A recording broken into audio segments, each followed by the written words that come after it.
What's going on, everybody? And welcome back to the JERRY1 Podcast. This is episode number 18 of the JERRY1 Podcast. I'm your host, Nick Felice. Today is Wednesday, February 3rd, 2021. You're watching this on Thursday, February 4th, 2021. Yesterday was Groundhog's Day, and the Groundhog saw his shadow. So 6 more weeks of winter, and it's snowing out like crazy right now.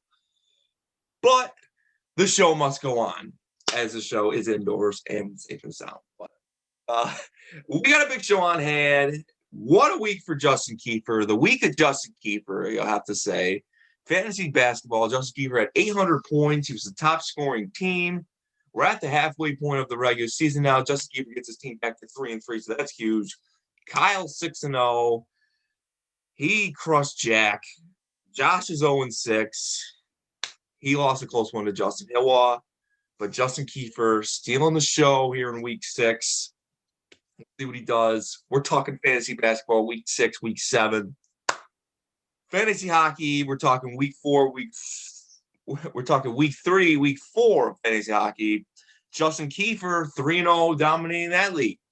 So Justin Kiefer, the only undefeated team there. He was the top team in basketball last week, and he's the top team in hockey right now. He beats Matt in the battle of 2-0s. Matt falls to 1-2, but Matt's still a good team. Paul gets his first win of the season, beating Q. And Josh and Jack, we're going to talk about them. Why are they under the radar? We're going to talk about them. Don't sleep on these guys. And now, Justin Kiefer, the top team in both leagues. I have to play him in both leagues. A guy who's struggling right now in my 1-5 in basketball, 0-3 in hockey. Not good. And now I got to play the red hot Justin Kiefer, which I'm going to take him down this week in these 2 matchups. But today's guest is a special guest. It is the first time we've ever had someone on whose birthday is today while we're recording this on Wednesday. I am talking to the birthday boy, Curt Irland. Seneca Falls' own Curt Irland is stopping by for a second time on the podcast. Does not have any trade to announce like last time he was on, but he definitely wants to make a trade. I know that for sure. He's off to a slow start in basketball, brutal schedule. He's 2-4 right now. Lost 3 straight. We're going to talk to Curt. We're going to talk about how he's going to turn this around. Birthday boy Curt Irland on the show today. That's what we got in store. Fantasy basketball, fantasy hockey. Let's get it going. Episode 18 of the JERRY1 Podcast is starting right now.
Curt's going to come on in a second, but first let's talk about fantasy basketball before we bring Curt on.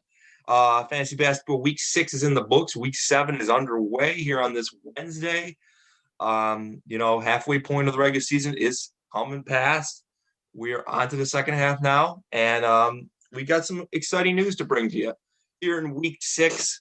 First top of the thing, 6-0 Kyle dominates over 1-5 Jack. Battle the cousins. Kyle gets a top 3 scoring finish. Jack finishes last in scoring once again for the third time in 6 weeks. Just not off to a great start. Jack had never done that until this year. I don't know if there's any hope in this Jack team to turn this around, but we will see. I give him one more week. If he can't win, like myself, 1-5. One more week. If we can't win this week, it's over. Justin Kiefer beat Curt after he just dominated on Monday. It was just a blowout. Let me pull it up real quick. The matchup. Justin Kiefer just dominated from the get-go, and Curt just could never really adjust. It was 212-29 on Monday. Wow. That just it just solidified the win. Like, Curt won the next day, barely. Curt won on Saturday or Friday by like 40, but just 212-29 to open up the week. That's just not going to cut it. That's going to be very tough to bounce back. And Justin Kiefer kept it going. 808 points now. It looks like we had a stat correction, but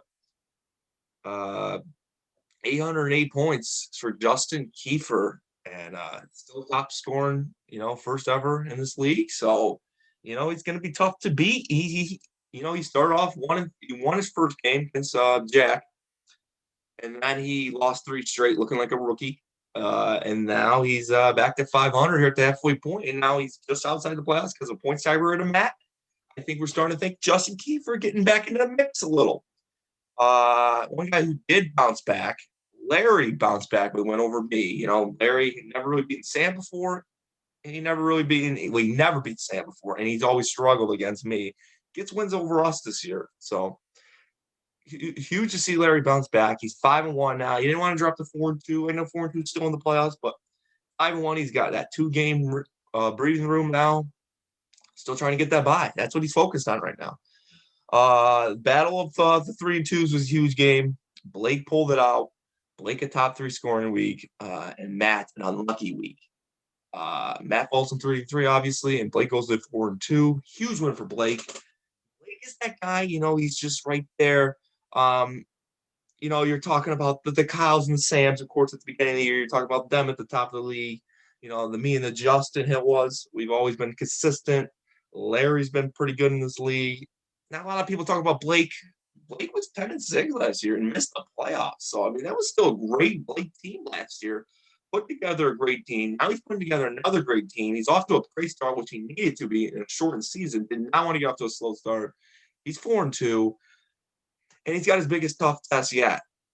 He's got to play the 6-0 Kyle this week. Right now, here on this Wednesday morning at 10:25 a.m. What's the score? Kyle is up on Blake right now by 30 points, 243. That's about 50 points, actually. 243, 192. Kyle is in the lead, but this is a huge test for Blake. Blake wants to be considered one of the best owners in this league. A win over Kyle, 6-0. Definitely people are going to take a look at Blake again. Both of them finishing top 3 scoring finishes in week 6. So it should be a good one here in week 7. I'm expecting a lot of points in that game and a lot of pickup because those two guys pick up players. That's for sure. Justin Hilwa hangs on against the 0-6 Josh. I will say, Josh, I don't know how you lost to Jack. You're better than Jack. I'm saying I'd rather play Jack right now than I would Josh. Beat Josh. This Josh team isn't great, but he played well. 600 points he scored in week 6. So this guy can score. This guy can figure it out. Had the Kyrie Irving incident, not showing up the games, losing a lot of points there. That was one of his top players. So we'll see. Josh, he definitely has time to figure it out. But Jack, I'd rather play Jack. That's what I'm trying to say is I'd rather play Jack than Josh. Watch out. Guy who will play Josh this week is Sam Shields. Sam Shields quietly won his 3rd straight game. And he beat the JERRY1 GOAT. He just beats Paul in week 6, and it quietly goes under the radar. It's not Justin Kiefer showing up. It's not Larry bouncing back. It's not Blake and Matt, two great teams going head to head. It's not Kyle destroying again. It's Sam Shields. And, he's been the number 1 seed the last 2 years, but, he's not scoring a lot of points. He's not doing a lot of flashy things to really be looking at as a threat right now, but you can never count out. He's 5-1, great first half. And he's won 3 straight, a season high, 3 straight games, and he beat Paul. And that was the first time he beat Paul since the 2018 inaugural fantasy baseball season. Good job, Sam. Paul, we'll see if you can figure it out. But I like I said, the big game here in week 7 is Blake versus Kyle. The only 7-0 team in this league has been the Paul team that went 18-1 in that inaugural regular season in this league in 2016, 2017. He's the only team. He started 14-0, which is still the longest winning streak in JERRY1 fantasy sports history. And it's still the longest start, the best start, 14-0. So Kyle's looking to get to 7-0. The only way he can get to 14-0 is with a championship. So we'll see what Kyle does, but he does have that win from last year. So if he does win a championship, he will win 15 straight. So it will be a record, it would be a history-setting season if he go 14-0, which would be 15 straight wins, which would be the longest winning streak, which would tie Paul for the longest best start. And he had the first undefeated season. So that would be a lot. Justin Kiefer, is there a setback this week by Justin Kiefer? He plays me this week. You got to remember, I played Justin Kiefer twice in both leagues. So, and he's never beaten me. So, Justin Kiefer's riding high right now. You don't want to see a setback. We'll see. Justin Hill, on the other hand, has a huge game with Matt. Big game. Justin Hill could get 2 games of breathing room and a head-to-head tiebreaker over Matt. I think Matt's going to win this game, but Justin Hill, another huge opportunity. You didn't want to lose to an 0-6 Josh, or an 0-5 Josh at the time, and you don't want to lose. You want to win this big game with Matt 3-3 right below you in the standings. Will Josh play spoiler against Sam? Sam has not been the overpowering Sam that we are used to. We're seeing that with Nate in fantasy hockey, not the overpowering team that we're used to seeing. There's only been still just the same 4 teams have been 0-5, like they were 0. Now they've been 0-7. They all went to 0-7 that year. Still, they finished with a combined record of 463, which is only a 0.60% winning percentage. So Josh is in a terrible class, and he will join that class still if he falls to 0-7. Now, here's some must-wins. Is it a must-win? Clearly, it's a must-win for me and Jack. But is it a must-win for Paul and Curt? I'm not sure. I think it is. I think Paul has to beat Larry this week because he has to get some quality wins. This ain't college basketball. There ain't no resume you get in a tournament. But Paul wants to get some confidence that he can beat some great teams in this league. And Larry this week would be a huge win for him. Look at what Justin Kiefer's done. Justin Kiefer gets a win over Larry. And now he's got the confidence to blow out Curt the next week, a big game. And he had the top scoring team. Need a win, man. Get you into it more. And I think Paul needs to win because, Curt has had more of an impact since rejoining the league. Paul clearly was more of an impact before they left the league for the year there in 2018, 2019. But Curt has been more successful. They're the same record this year. Curt has been more successful after they rejoined him and Paul. Paul needs to get back to that. Paul is still the JERRY1 GOAT. He will be until someone catches him in titles. But I don't know. I think Paul has to win this week over Larry. I think for Curt, he plays Jack. So I think he's going to win that. But we're going to talk to Paul about that rivalry between him and we're going to talk to Curt about that rivalry between him and Paul. It's going to be fun. The Mitchell-Ayton trade has been all right. Mitchell did have 29 points last night. I mean, he got concussion there for a little bit. Thanks, Knicks. But, it's all right. I mean, these two players are pretty similar. I think it's going to even out still. That's just my hope. Right now, Justin's won that trade. Trade deadline though is Monday, February 20. What is it? 1 second here. February 22nd at noon Eastern Standard Time. Will we see more trades? We only seen one.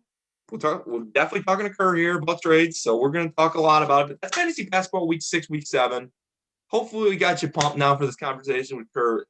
And yes, here is that conversation with Curt, the birthday boy. Today's guest is on the podcast for a second time. Last time he was on, I think, was in the summer. He had a big trade to announce with Fletcher Reese. He's got no trade to announce today, but we're going to talk to him and see if he can get any trades going. You know, it's been a very quiet league so far in the fantasy basketball, but Curt's in his 4th year in fantasy basketball. Today's guest, I said it just now, Curt Irland. How's it going, Curt? Great. I'm doing great, man. Thanks for having me. And today is your birthday. We're filming this on Wednesday. Happy birthday as well. Oh, thanks, bro. I appreciate it. Where are you coming from before we get going here? Where am I coming from? I'm from Seneca Falls, man. Best town in upstate New York. It definitely is. Can't even get out of my parking lot right now. It's plowed in. There's a lot of snow out there right now, a couple feet, but I have not left either. But let's talk about your fantasy basketball team. You beat the winless Josh Langley team in week 1, still winless. You had a brutal schedule. Like the last 5 weeks, you played Sam, who's 5-1. You played Matt, who's 3-3. Barry's 5-1. Kyle's 6-0, and Justin Kiefer is 3-3. You went 1-4 in that stretch. You're 2-4 right now, halfway point. What are your thoughts on your team?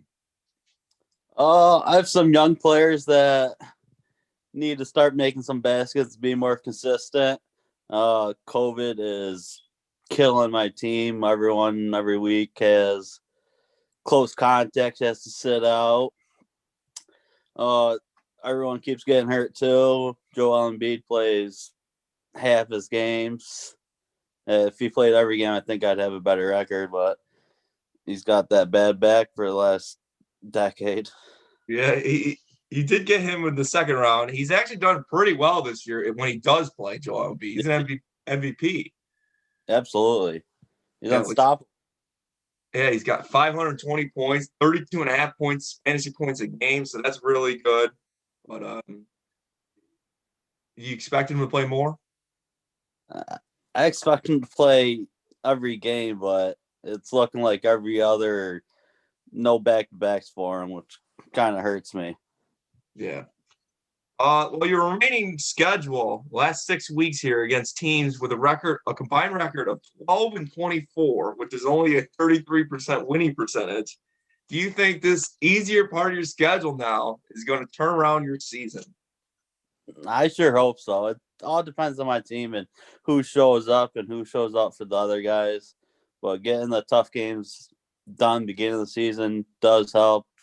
Rest of the season should be games should be a little closer, I hope.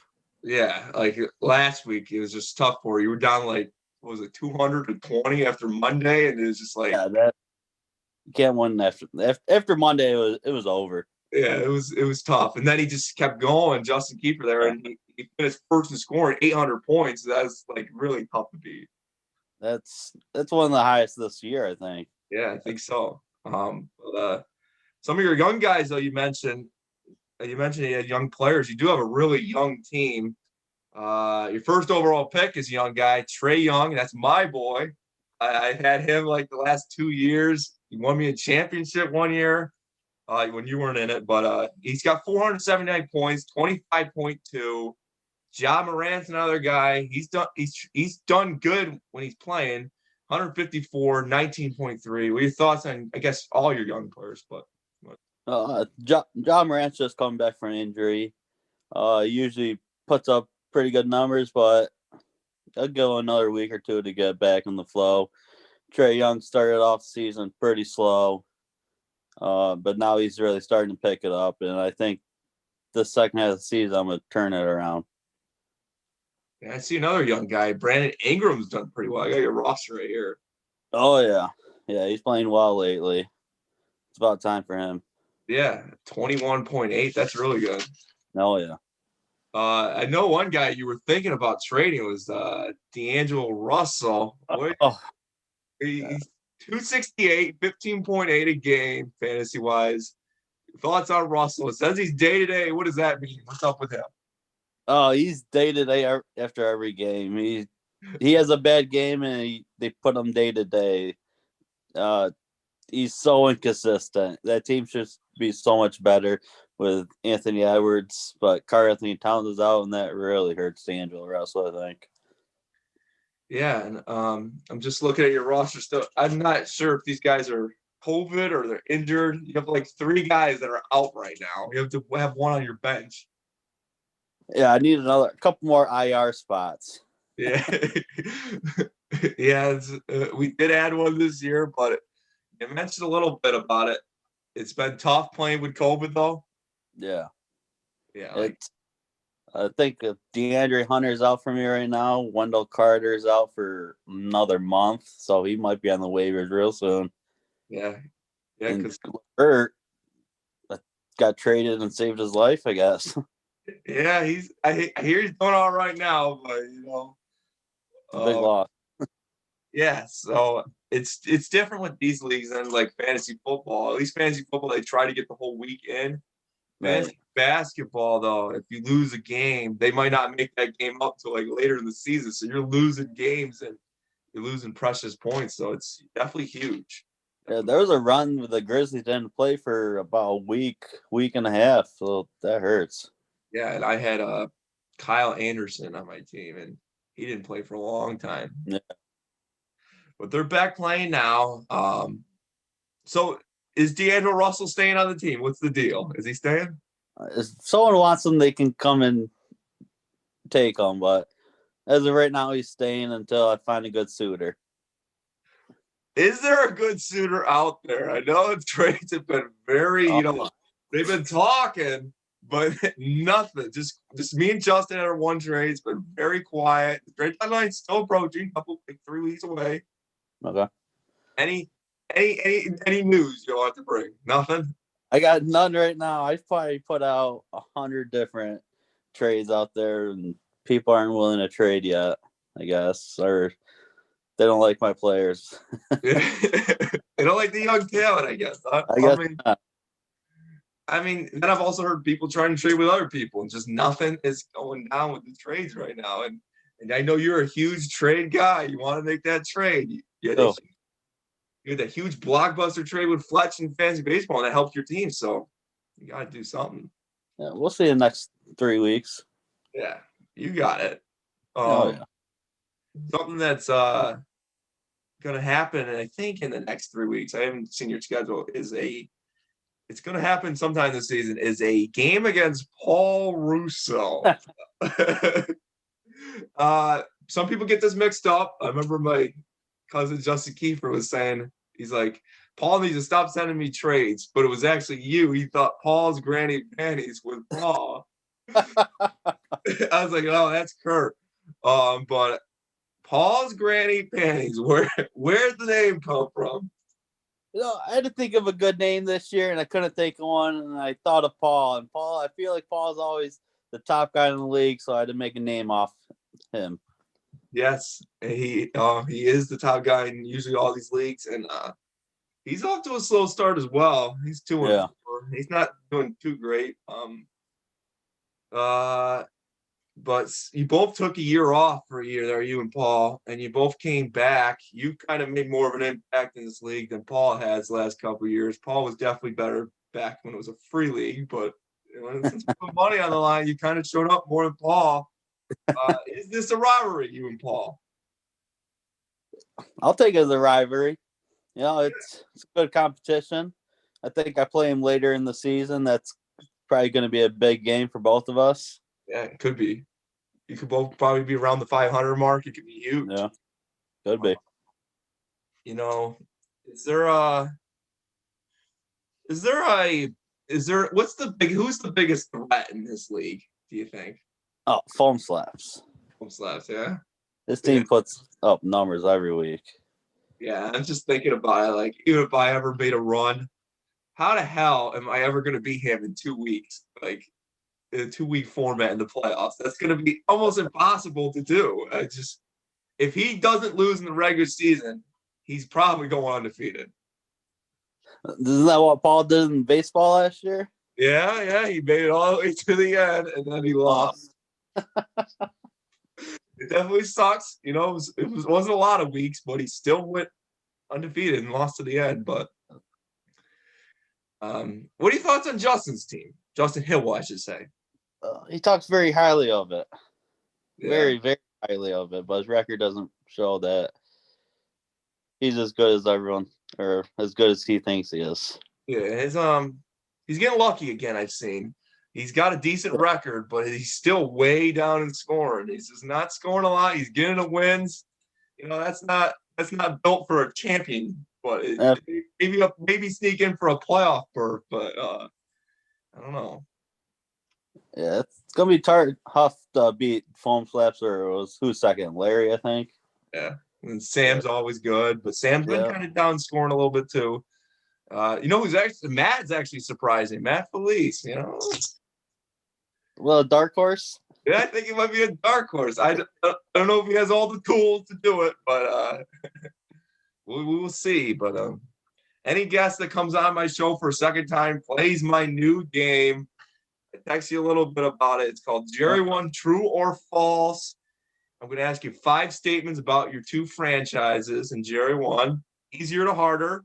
You start with 100 points. I'm going to say the statement about your team, then you wager how many points you have confidence in your answer, and then you give me your answer, true or false, and then you get the points if you get it right, or then you go down. If you ever get down to 0 at any point in this game, the next statement will be worth 1 point. So all right, wisely. But to crack the top 5 is all you need is 0. You can't go in the negatives. A couple of people got 0, but the top score is 800. So you start with 100. Are you ready to play, Curt? I'm ready. All right. First statement. Curt missed the playoffs in basketball last season. True or false? I'll bet everything true. And that is correct. Yes, you did not miss the playoffs last year. That is false. Yeah. 200 points.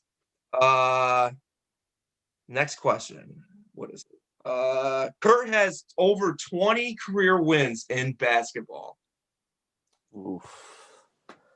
20. I'm gonna bet 30 and say no chance. Oh, that is incorrect, Curt. How many I got? You got 22 career wins. Oh my God. Not a great record, 22 and 36, but you do have 20.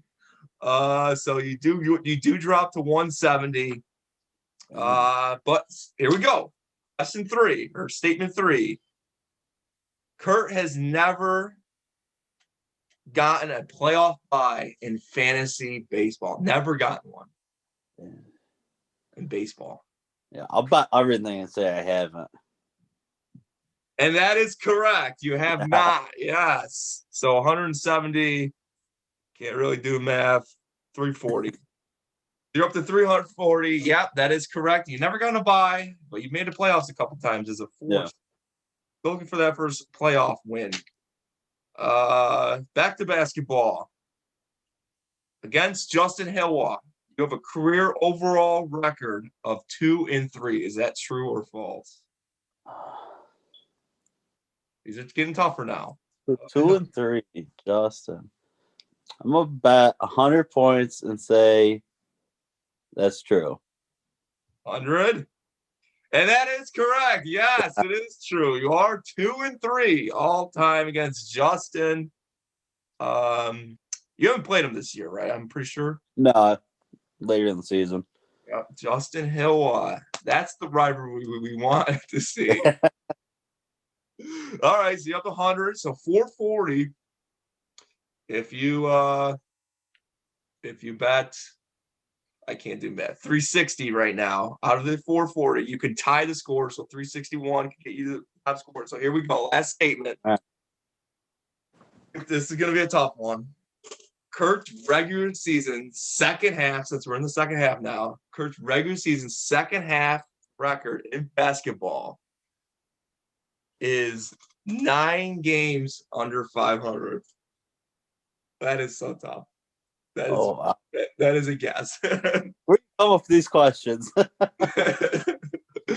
Are you 9 games under 500 in the second half? True or false? I'll bet 400 and say that's false. And that is correct. Yes. You got it. You got the top score. Oh. 400. Yes, you are 8 games under 500. 9 and 17. You got to really work on that second half record. Let's get some wins here. You got the schedule to do it. Yes, so you have the top score, 840 points. How about that? That's amazing. Number one. And here's your rival Paul now. He had 0 in this game. Oh, shocker. Shocker. Yeah. The rivalry continues. But before I get you out of here, Curt, so playoffs, 6 teams make it out of the 12. Right now, 3-3 is in, but there's also a 3-3 team that's out. You're 2-4, 6 weeks. What is your record going to have to be to get you in the playoffs?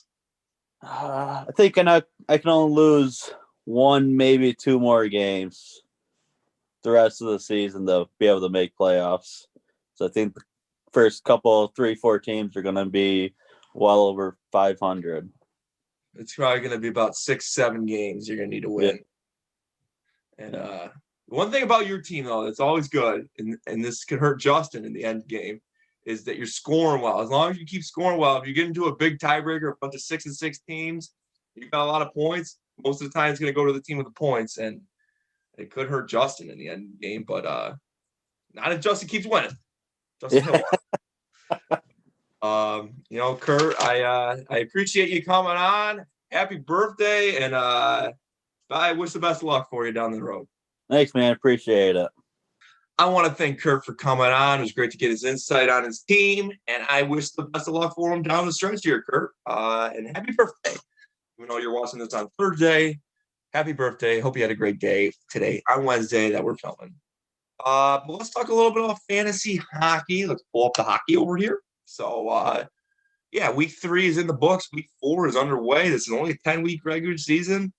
Justin Kiefer beats Matt. Like I said, I think at the intro, battle of 2-0s. Justin Kiefer gets the big win. What a week for Justin Kiefer, I will say. But he was not first in scoring. First in scoring was actually Paul, who got his first win of the season. So a big win for Paul. Matt was top 3 in scoring. Justin Kiefer and Matt were both top 3 in scoring. It was an unlucky week for Matt. Tough for Matt. Only 2 owners had unlucky weeks in both hockey and basketball, and they were both him. And definitely not his first time. But Paul was first in scoring. Got a big win. First win of the season over Q. Q was hoping to get a big win, but just didn't go his way. I still like this Q team, though, this year. I really do. I think it can be something special. Something that will be special. Guarantee he's in the playoffs is Nate. Nate wins his second straight after his 0-1 start. But he barely beat Jack. Like, Jack. Let's talk about Jack a little bit. I was going to talk about him and Josh together. Well, let's talk about Jack. Jack could be easily 3-0. Now he's 1-2 outside the playoffs, but he could easily be 3-0. He lost by 1 point to Q in week 2. He blew that one. Here in week 3, he loses by 2 points to Nate. Actually, we actually have a stat correction now. I'm gonna have to change that. I think Nate scored 100 points. So yeah, it was 98-96. Now it is a 196. So yeah, gonna have to change that in the stats. But still a heartbreaking loss for Jack, nonetheless. Instead of he needed 5 points to win there, needed 2 the other week. So still 5. Now it's 7 points. If Jack had just got 7 more points, he would have had a couple more wins. a nice win over me in week 1. I'm 0-3, but Jack, he could easily be 3-0. Who knew? Who knew Jack is good at fantasy hockey? He did make the playoffs last year. Don't forget that. Even though he's under 500 team, made the playoffs at 9-10. Only lost to a point by Justin Kiefer in that playing game of the playoffs that did complete before the pandemic. Jack DeRue is still a good fantasy hockey owner. Josh, though, is a good fantasy hockey owner and is very under the radar, like Jack. Another 100-plus point performance. Destroyed me. He's 2-1 now, Josh. He didn't have a great week 2. Finished last in scoring in week 2. But he's the only guy that didn't even get 100 points in week 2. This Josh seems under the radar. Don't sleep on him. As I fought 0-3 and finished last in scoring, I only scored 61 points. It was just one of the worst scores you'll ever see in fantasy hockey. But let's talk a little bit about week 4. Some huge games. You had the Justin Kiefer Matt. Typically not a huge game, but it was because they're both 2-0. Not the hugest games. Not a lot of rivalries there. Me and Josh, maybe. But week 4, definitely huge rivalry week. You got, obviously, I'm not even talking about Matt Alford. I'm going to talk about Nate Q, the roommate rivalry. And they play each other. Nate's 2-1, Q 1-2. Paul, Matt. Big JERRY1 rivalry. Paul 1-2, Matt 2-1. That's a huge rivalry. The only thing with these rivalries, they've been one-sided lately. Nate has won 6 straight versus Q in this league, and Paul has won 3 straight versus Matt in this league. So, huge opportunity for Matt and Q, especially Q. He's 1-2. Matt's 2-1. Matt would love to get a couple games of room on Paul, and Q would like to even up Nate in the standings. But those are some huge rivalries. I like to see how those play out right now here at this Wednesday morning at 10:38. Nate's got a 23-point lead, 58-35, and Paul's got a 2-point lead, 46-44. We'll see how that plays out. Justin Kiefer versus me, on the other hand, like I said, we're playing each other in this league as well. Justin Kiefer 3-0 versus 0-3 me. There's only been one other 0-4 team, I should say. Only one other 0-4 team. That was me in the inaugural 2017-2018 season. It didn't end well for me. 5-14. It's not going to cut it. Justin Kiefer, on the other hand, there's only been one 4-0 team. That happened last year with that 17-2 Nate team. So definitely could be huge for Justin to get the 4-0. It could be the second ever team in this league to get the 4-0. But Justin Kiefer, like I said, 0-2 versus me in this league. Haven't played him in basketball yet, but 0-2 in this league. So it makes him 0-2 all the time versus me and JERRY1. And then, of course, here's what I wanted to get to. The under the radar game. Jack versus Josh. Right now, Josh is up 19-11. But Josh and Jack both playing under the radar fantasy hockey. When you think of fantasy hockey, you think of, obviously, the Nates, the Justin Kiefers, the Pauls, 2 former champions. Justin wants to be a champion. And, of course, you look at Q's been in the finals. I could have been in the finals last year. Josh, though, 0-2 in the playoffs. Jack, 0-1 in the playoffs. That's what gets these. I'm shaking this computer here too much. But if you're watching this on YouTube, 0-3 in the finals, both of them. Or 0-3 in the playoffs, I should say, both of them. So that's a total record. That's not going to cut it. That's why they're under the radar. That's why people don't look at them as a big threat, because they haven't really done it in the playoffs yet. But whole career to go. So let's see if they can turn it around. Huge game. I like Josh in this game. I'm sorry, Jack. I think you're falling to 1-3. Right now, it's not looking good for me and Jack. JERRY1 fantasy winner sport. We'll see what happens. And is there any trades? Monday, March 1st at noon Eastern Standard Time is the trade deadline here. Will there be any trades? You don't typically see a lot of trades in this fantasy hockey league. I think once we add a couple more owners, get some more players involved, get some more slumping teams wanting to make a move, then we'll get something going. No trades yet. That's it for fantasy hockey. Yep. Week 4 is underway. It should be a good one. Week 5 will be the end of the first half of the shortened regular season, so it's going to be a little weird. But like I said, trade deadline for basketball Monday, February 22nd. at noon Eastern Standard Time. Hockey Monday, March 1st at noon Eastern Standard Time. So you still got a couple weeks. Really do something. I want to thank Curt for coming on. Happy birthday, Curt. Hope you're having a great birthday on this day. We're recording this on Wednesday. And I wish the best of luck for you. I really do. I think you got a good team. I thought you were a playoff team. You saw my predictions on the podcast here. I predicted you in the playoffs, and I'm pretty sure I predicted you in the semifinals. So a lot of work to go. You got it, Curt. You got an easier schedule coming up here. I wish the best of luck for you. And happy birthday, Curt. And thank you for coming on. But, good luck, everyone, in Week 7 of fantasy basketball and Week 4 fantasy hockey.